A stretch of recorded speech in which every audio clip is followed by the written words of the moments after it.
The exhibition is an important occasion for business negotiations, and many people will choose to rush to find potential customers in the exhibition hall. But I have a different kind of extension strategy. When I meet a potential customer, I don't immediately talk about my product or the services I can provide.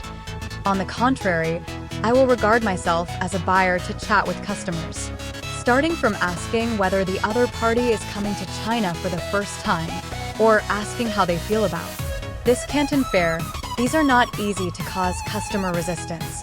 When the time is right, I will take out my business card and say, in case Internet FFA China, before communicating with others, I will show a cheerful and sunny smile with confidence, so as to infect each other, and the smile will easily make others feel happy. Oral listening should pass the test. Even if you don't understand what the customer says for a while, keep smiling and reconfirm the meaning of the picture.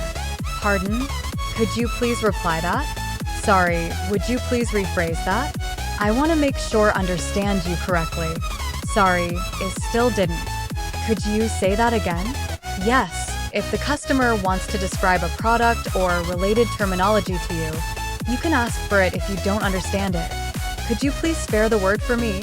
Let the customer spell it out and write it down. Or can you please let down here? Let the customer write it down and stop it, instead of making him think you are very restrained and nervous. In addition to communicating and networking, I also try to help others.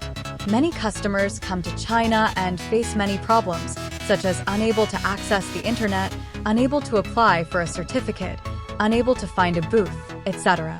I will enthusiastically help them solve these problems so that it is easy to establish a trust relationship between people.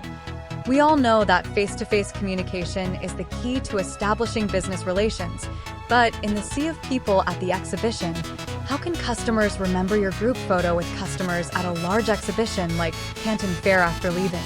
It is not just a photo, it is the witness of your relationship and the anchor of memory.